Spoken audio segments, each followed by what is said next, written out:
Hello बच्चों, कैसे हैं आप एवं आदरणीय पालकगण। मैं माधुरी पुरोहित हिंदी कक्षा 5 में आपका पुनः स्वागत करती हूँ। अभी तक हमने बच्चों पाठ 1 का अध्ययन किया था, जो कि थी हमारी कविता हरियाली, और इसी के साथ हमने अभ्यास कार्य को भी पूर्ण किया था। तो हम आगे की ओर बढ़ते हैं। पार्ट 2 हमारी कहानी है, बहुत रोचक कहानी है, और कहानी का नाम है दो बेलों की कथा। तो आइए शुरुआत करते हैं कहानी से। देखिए बच्चों, ये आपका पार्ट 2 है, दो बेलों की कथा। दो बेलों की कथा एक संवेदनात्मक कहानी है। तो ये पढ़ने से पहले हम इसके पहले कठिन शब्दों का ज्ञान प्राप्त करेंगे, शब्दार्थ, है ना। कठिन शब्दों का ज्ञान प्राप्त करेंगे। तो आइए शुरू करते हैं हम शब्दार्थ से। चलो शुरू करते हैं। कठिन शब्दों के अर्थ: दक्ष, निपुण, नाद, खाने की जगह, रगेदा, खदेड़ा, कांजी हाउस जहां आवारा जानवरों को रखा जाता है, विद्रोह, बगावत, राह, रास्ता, दुर्बलता, कमजोरी या फिर थकावट, आत्मीयता, लगाव, स्नेह, प्यार, अचानक, एकाएक, वक्त, समय, प्रतिक्षण, हर क्षण, व्यथित, दुखी। तो आइए अब हम पाठ की शुरुआत करते हैं। तो हम शुरू करते हैं। देखिए बच्चों, ये आपका पाठ है। तो पाठ पढ़ने से पहले अब हमको सबसे पहले ये जानना जरूरी है कि इसका मूल उद्देश्य क्या है। देखिए बच्चों, ये जो पाठ है प्रेमचंद्र जी के द्वारा रचित है। प्रेमचंद्र जी ने इसको रचा है, और इसमें किसान समाज जो है, किसान समाज और पशु के बीच में भावनात्मक संबंध का वर्णन किया गया है। और इसमें ये बताया गया है कि स्वतंत्रता जो रहती है वो हमको सहज रूप से नहीं मिलती है, हमको उसका निरंतर प्रयत्न करना पड़ता है, तभी जाके हमको सफलता प्राप्त होती है। तो इसी के आधार पर दो बेलों की कथा है। तो देखेंगे हम इस कहानी में, आज हम पढ़ेंगे, समझेंगे कि इन दो बेलों ने अपने आज़ादी के लिए कितना संघर्ष किया है ना। तो आइए शुरुआत करते हैं हम। मैं पैराग्राफ वाइज पढ़ाऊंगी आपको, तो आप सभी बच्चे अपनी बुक खोल लीजिए और सब बच्चे अपना बुक में ध्यान लगाएंगे मैडम कहाँ पढ़ रही है। अपन कठिन शब्दों का भी उच्चारण करेंगे और समझेंगे, और पैराग्राफ वाइज हम इसको पढ़ेंगे। और साथ ही साथ मैंने पेज नंबर भी बता रखा है, लिख रखा है, ताकि आप कंफ्यूज ना हो। तो शुरू करते हैं हम। चलो बच्चों आइए। जूरी किसान के दो बेलों के नाम थे, हीरा और मोती। दोनों डील में ऊंचे, देखने में सुंदर, काठी के और काम में दक्ष थे। बहुत दिनों से एक साथ काम करते करते, रहते रहते दोनों में भाईचारा हो गया था। दोनों एक दूसरे को चाटकर और सूंघकर अपना प्रेम प्रकट करते। कभी कभी दोनों सिंग भी मिला लिया करते थे, विग्रह के नाते नहीं, केवल विनोद के भाव से, आत्मीयता के भाव से। देखिए बच्चों, जूरी जो है एक किसान का नाम है, उसके यहाँ पर दो बेल है, एक का नाम है हीरा और एक का नाम है मोती। दोनों में इतनी अच्छी दोस्ती हो गई थी, इतना अच्छा प्यार मोहब्बत हो गई थी कि वो दोनों भाईचारे जैसे रहते थे। दोनों में कभी भी मतलब दोनों बहुत अच्छे से और एक दूसरे को इतना प्यार करते थे कि एक दूसरे की जो आदतें हैं वो दोनों एक दूसरे से पहचान लेते थे। तो आइए आगे बढ़ते हैं हम पेज नंबर 14 पे। आइए। एक बार जूरी ने अपने दोनों बेलों की जोड़ी को पत्नी के आग्रह पर ससुराल कार्यवश भेज दिया, लेकिन बेलों को इस बात का जरा सा भी एहसास नहीं था कि उन्हें क्यों भेजा जा रहा है। उन्होंने समझा कि उन्हें मालिक ने बेच दिया है, इसलिए रास्ते में जाते समय उन्होंने जूरी के साले गया को पूरे रास्ते खूब छकाया, और संध्या होने तक दोनों बैल अपने नए स्थान पर पहुंच गए, और दिन भर चलने के कारण भूखे भी थे। इसलिए जब उन्हें नाद में लगाया गया तो बड़ी तेजी से खाने को उत्सुक हुए, लेकिन एक ने भी उसमें मुंह नहीं डाला। दिल भारी हो रहा था, क्योंकि आज तक जिन्हें उन्होंने अपना घर समझा था वह आज उनसे छूट गया था, और यहाँ उनके लिए सब कुछ नया था। दोनों ने बिना कुछ खाए पिए ही एक दूसरे को कनखियां से देखा और अपनी मुख भाषा में सलाह की कि जब रात में गांव में सब लोग सो गए हो तो दोनों ने जोर मारकर पहिए तोड़ डाले और घर की तरफ सरपट चल पड़े। देखिए बच्चों, जूरी की जो पत्नी थी उसके कहने पर जूरी ने अपने दोनों बेलों को अपने सालों के यहाँ भेज दिया काम के लिए। तो उनको बिल्कुल भी वहां पर पसंद नहीं था जाना। तो दोनों बेलों को लगा कि हमको बेच दिया है, हमारे मालिक ने हमको बेच दिया। पूरे रास्ते उन्होंने बहुत सताया परंतु उनको वहां अच्छा नहीं लगा। जैसे ही वो वहां पर पहुंचे दोनों बेल, तो उनको वहां पर खाना बिल्कुल भी अच्छा नहीं लगा क्योंकि वो उनका घर नहीं था, इसलिए उनको अपने घर जैसा बिल्कुल भी नहीं लगा। उसी रात उन दोनों ने प्लान बनाया, योजना बनाई कि अब हमको यहाँ से गांव की ओर भाग निकलना चाहिए। ठीक है। नाद का मतलब इसके अंदर बताया है बच्चों, जहाँ खाने की जगह को हम नाद बोलते हैं। आगे बढ़ते हैं। प्रातःकाल जब जूरी सोकर उठा तो अपने दोनों बेलों हीरा और मोती को दरवाजे पर देखकर स्नेह से गदगद हो उठा। दोनों बेलों की गर्दन में आधा आधा गराव लटक रहा था, घुटने तथा पांव कीचड़ से भरे थे और साथ ही दोनों की आंखों में विद्रोहमय स्नेह झलक रहा था। जूरी ने दोनों बेलों को इस अवस्था में देखकर खुशी से दौड़कर उन्हें गले लगा लिया और उन्हें बार बार चूमने लगा। यह दृश्य बड़ा ही मनोहर था। लेकिन जूरी की पत्नी ने बेलों को द्वार पर देखा तो जल भून उठी। बोली, कैसे नमक हराम बैल है कि एक दिन वहां काम न किया, भाग खड़े हुए। परंतु जूरी अपने बेलों पर यह आरोप न सुन सका और बोला, नमक हराम क्यों है? चारा दाना न दिया होगा तभी तो भाग आए। स्त्री ने रोब के साथ कहा, बस तुम ही तो बेलों को खिलाना जानते हो और तो सभी पानी पिला पिला कर रखते हैं। जूरी ने पत्नी को चिढ़ाने के ख्याल से कहा, चारा मिलता तो क्यों भागते? तो बेटा क्या हुआ, जैसे ही सुबह हुई तो वो वैसे ही जूरी के घर वो पहुंच गए, हीरा और मोती को जूरी ने बहुत जोरों से गले लगाया और एक दूसरे को प्यार किया। इतने में उसकी पत्नी ने जब उसे देखा तो वो जल भून गई एकदम उन दोनों को देखकर, बेलों को। तो बोले कि कैसे नमक हराम बैल है, देखो एक दिन भी वहां पर उन्होंने काम नहीं किया और आ गए भाग के। जरूर कुछ काम नहीं किया होगा उन्होंने। तो बोले ऐसे में जूरी को अच्छा नहीं लगा, जैसे उसने उनकी पत्नी ने नमक हराम बोला कि दाना पानी ना दिया होगा तभी तो वो भाग खड़े हुए, है ना। तो स्त्री ने रोब से कहा कि हाँ हाँ तुम ही तो खाना पिलाना जानते हो, बाकी तो सब पानी पिला पिला के ही उसको कर रहे हैं, है ना, पिलाकर उसको बड़ा कर रहे हैं। ठीक है। तो इसी प्रकार जूरी ने अपनी पत्नी को चिढ़ाते हुए कहा, चारा मिलता तो वह क्यों भागते, है ना। आगे देखते हैं हम पेज नंबर 15 पे। दूसरे दिन जूरी का साला गया फिर आ गया और इस बार उसने उन्हें गाड़ी में जोत कर ले गया जिससे कि वह उसे रास्ते में परेशान ना कर सके। जबकि 2-4 बार मोती ने गाड़ी को सड़क की खाई में गिराना चाहा पर हीरा ने संभाल लिया क्योंकि गाड़ी गिरने पर चोट तो उन्हें ही लगती। हीरा ज्यादा समझदार था। तो अगले दिन फिर गया आया जूरी के घर पे और इस बार वो गाड़ी लेके आया और गाड़ी में उनको जोत कर ले गया।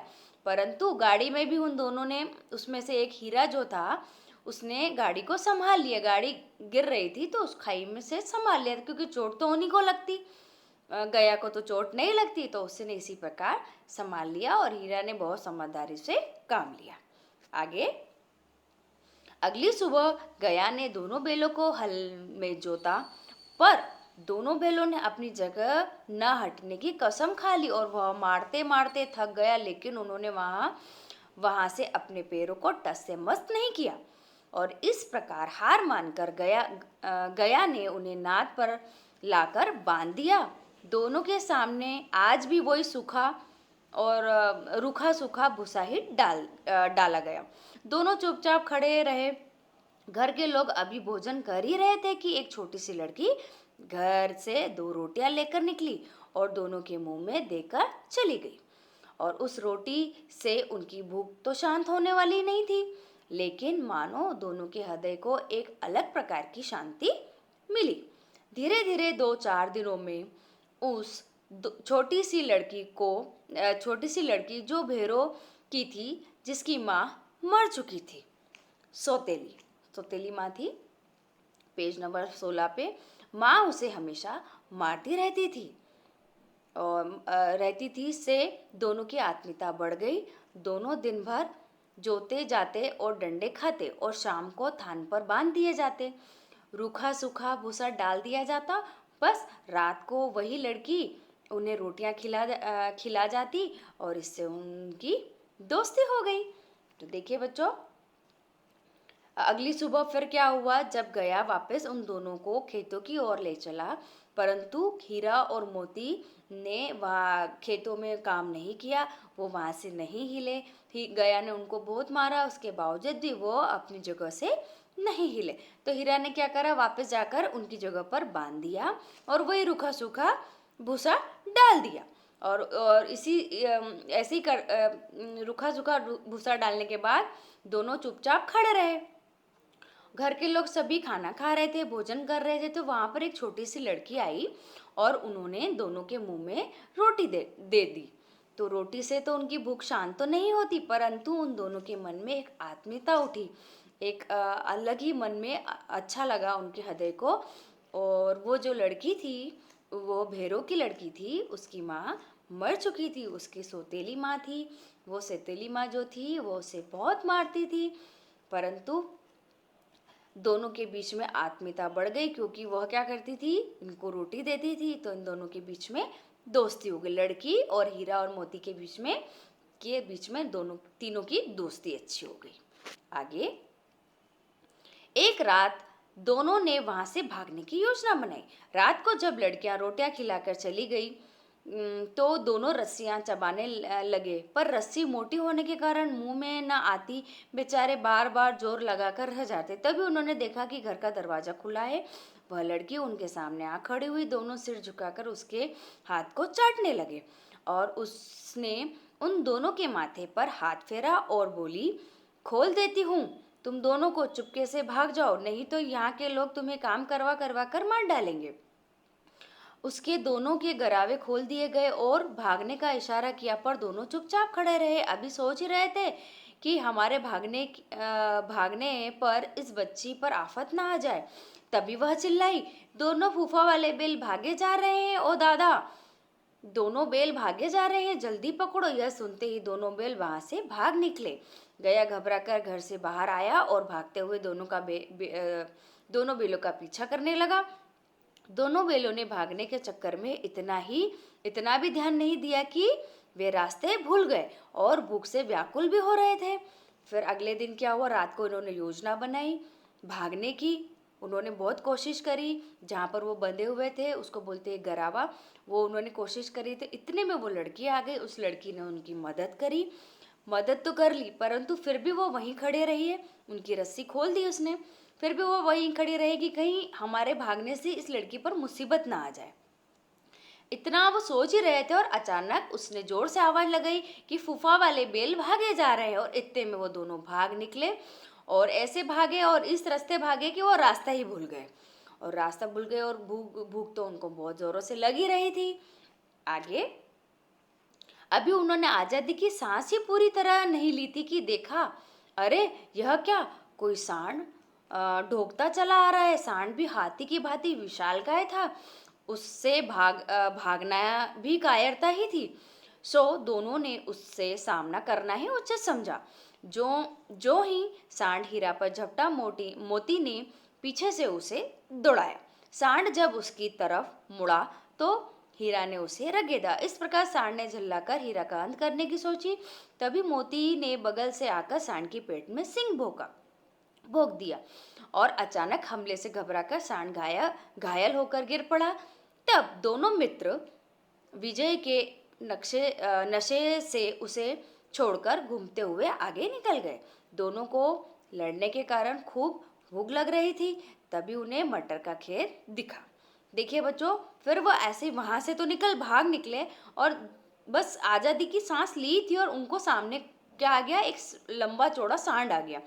तो उन्होंने सोचा कि इससे भागना तो कायरता है, तो इससे भागना नहीं, हमको हमको इसका सामना करना पड़ेगा। तो उन दोनों ने उसका सामना किया और अंत में विजय इन दोनों की, हीरा और मोती की, हुई। और उनको बहुत ज़ोरों से भूख तो लगी रही थी। आगे गए तो उन्हें क्या दिखा, मटर का खेत दिखा। तो देखिए क्या होता है आगे, पेज नंबर 17 पे देखिए, दिखा मोती उसमें घुस गया और हीरा मना करता रहा, लेकिन उसने एक ना सुनी। उन्होंने अभी 2-4 ग्रास खाए ही थे, तभी 2 आदमी लाठियां लिए दौड़े पड़े और दोनों मित्र दलदल में फंसने के कारण भाग न सके और उन आदमियों ने उन्हें पकड़कर कांजी हाउस में बंद कर दिया। कांजी हाउस मतलब जहां आवारा पशुओं को बंद किया जाता है।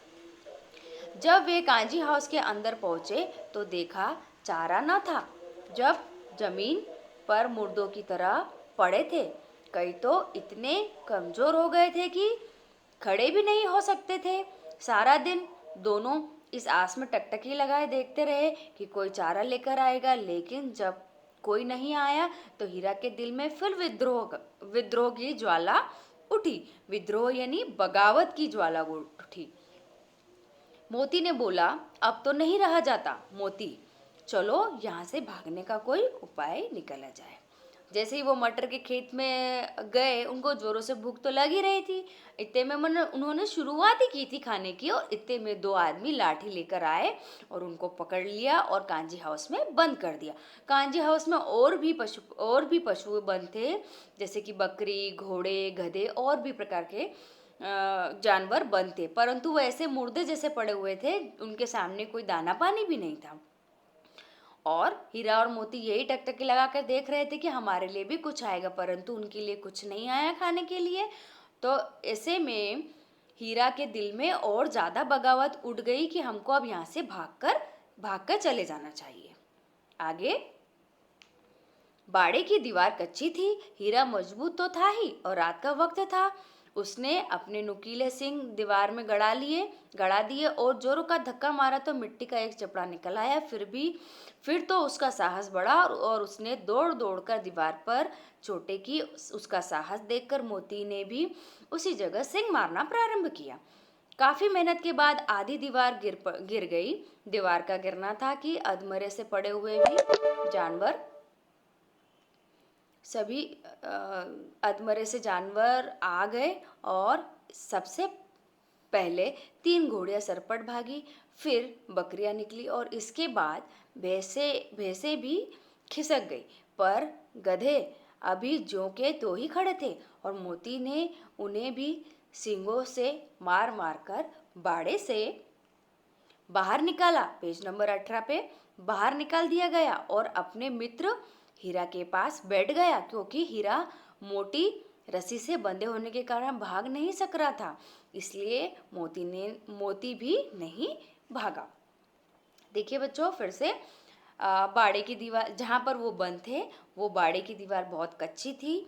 तो इतने में क्या करा, हीरा जो था वो मजबूत था, उसने कोशिश करी अपने सिंग से मारने की और वो धीरे धीरे करके वो दीवार टूट गई। एक छोटा सा टुकड़ा निकला और टिकड़ा निकल के और आगे आगे और उसने कोशिश करी, प्रयत्न करा, तो वो पूरी दीवार गिरने लगी। तो ऐसे में ही और भी जानवर जो थे उनमें भी जोश आ गया, उनको भी भागने की हिम्मत आ गई। और ऐसे में ही उन्होंने सबसे पहले 3 घोड़ियां सरपट भागी, फिर बकरियां और भी भैंसे भागी और गधे तो जैसे के जैसे ही खड़े थे। तो उनको भी सींग मार मार कर उनको आगे बढ़ाया, आगे की ओर धकेला और बाहर निकाल दिया। और फिर क्या हुआ था कि अपने मित्र हीरा के पास बैठ गया और हीरा जो था मोटी रस्सी से बंधे होने के कारण वो भाग नहीं सक रहा था, इसलिए वो मोती भी नहीं भाग सका। मतलब हीरा जो था वो मोटी रस्सी से बंधा हुआ था, इसके कारण मोती भी नहीं भागा। आगे देखते हैं। अगले दिन बाड़े की हालत देखकर वहां के चौकीदार ने गुस्से में आकर हीरा और मोती की जमकर पिटाई की और अब उन्हें खाने को भी कुछ नहीं दिया गया। और कुछ दिन दिन इसी तरह बीतने पर एक दिन नीलामी हुई और उसने एक व्यापारी ने दोनों बेलों को खरीद लिया और दोनों मित्र उस व्यापारी के साथ चल दिए। चलते चलते सहसा दोनों को ऐसा मालूम हुआ कि यह परिचित राह यानी रास्ता, और इसी रास्ते से गया उन्हें ले गया है। वही खेत, वही बाग और वही गांव मिलने लगा। प्रतिक्षण मतलब हर क्षण उनकी चाल तेज होने लगी और सारी थकान, सारी दुर्लभता यानी कमजोरी और थकावट गायब हो गई और उन्हें लगा कि यहाँ से अब उनका घर भी पास ही है। सो उन्होंने थोड़ी और फुर्ती दिखाते हुए घर के रास्ते की ओर तरफ भागना शुरू कर दिया किया और जब तक अपने घर के थान पर नहीं पहुंच गए, रुके नहीं। व्यापारी भी उनके पीछे पीछे भागता आ रहा था। अगले दिन क्या हुआ, बाड़े की ऐसी हालत देखकर फिर क्या हुआ, चौकीदार को बहुत गुस्सा आया और उसको बहुत पिटाई करी इन दोनों की। और फिर क्या करा तो फिर वही खाने को कुछ नहीं दिया और कुछ इसी तरह कुछ दिन बीतने के बाद उन दोनों की नीलामी कर दी। एक व्यापारी के हाथ उन दोनों को बेच दिया। व्यापारी आगे रास्ते में चलते चलते चल ही रहा था। उनको रास्ते में जो राह थी वो उनको परिचित राह दिखी। उन दोनों में फिर से जोश आया। उन्होंने सोचा कि ये हमारी परिचित राह है, ये हमारा वही रास्ता है, ये हमारा वही घर वाला रास्ता है, तो हमको क्यों ना यहाँ से जल्दी से भाग निकलना चाहिए। तो उन दोनों में जैसे तैसे उन दोनों ने हिम्मत जुटाई और भागने की कोशिश करी और फुर्ती से उन्होंने भागना शुरू कर दिया और उसके पीछे पीछे उनको देखकर वो व्यापारी भी उनके पीछे भागा। आगे जूरी द्वार पर बैठा धूप खा रहा था और अपने बेलों के बारे में ही सोच रहा था। एकाएक उसकी नजर अपने बेलों पर पड़ी। वह खुशी से दौड़कर उसके पास पहुंचा, उन्हें बारी बारी से गले लगाने लगा और दोनों बेलों की आंखों में आनंद से आंसू बहने लगे। एक झुरी का हाथ चाट रहा था और दूसरा उसका पैर। तभी व्यापारी आ पहुंचा। उसने झुरी से कहा, ये मेरे बेल है, मैं इन्हें नीलामी करा कर ला रहा हूँ। अभी वह बातें ही कर रहा था कि मोती ने उसकी ओर सिंग चलाया। व्यापारी पीछे हटा तो मोती ने उसे दौड़ा लिया और तब तक दौड़ा रहा जब तक कि व्यापारी गांव से बाहर नहीं निकल गया। फिर मोती विजयशूर की भांति वापस स्थान पर अपने मित्र हीरा के पास आ गया। फिर देखिए बच्चों आगे, थोड़ी देर से नादों में खली, भूसा, चोकर और दाना भर दिया गया। दोनों मित्र बड़े चाव से उसे खाने लगे और झूरी खड़ा दोनों को सहला रहा था। उनकी शारीरिक कमजोरी को देखकर मन ही मन बहुत व्यथित हो रहा था। व्यथित यानी कि बहुत दुखी हो रहा था कि तभी झूरी की पत्नी ने भी आकर देखा और उन दोनों के माथे को उसने चूम लिया। देखिए वो उसी प्रकार से भागे और उनकी भागना सफलता रहा। और झूरी के घर जैसे ही वो पहुंचे, झूरी ने देखा, एक ने उसको गले लगाया, एक उसका हाथ चाटने लगा, एक उसका पैर चाटने लगा। इतने में वो व्यापारी भी उसके पीछे पीछे आ गया और उसने बोला कि ये तो मैंने नीलामी से खरीदे हैं।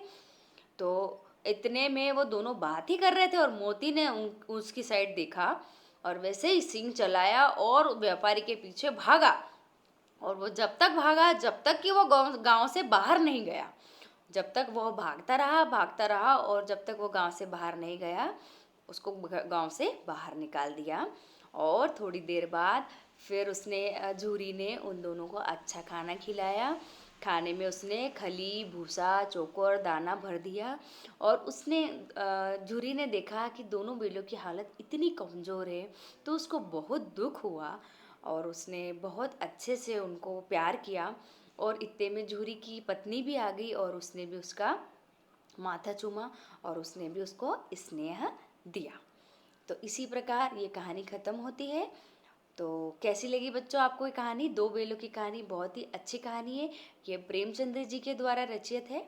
तो इसी प्रकार आपको भी फिर से पुनः आपको इस पाठ को पढ़ना है और उच्च स्वर में इसका रीडिंग करना है, इसका पढ़ना है और इसी प्रकार से आपको दोहराना है। ठीक है, धन्यवाद बच्चों।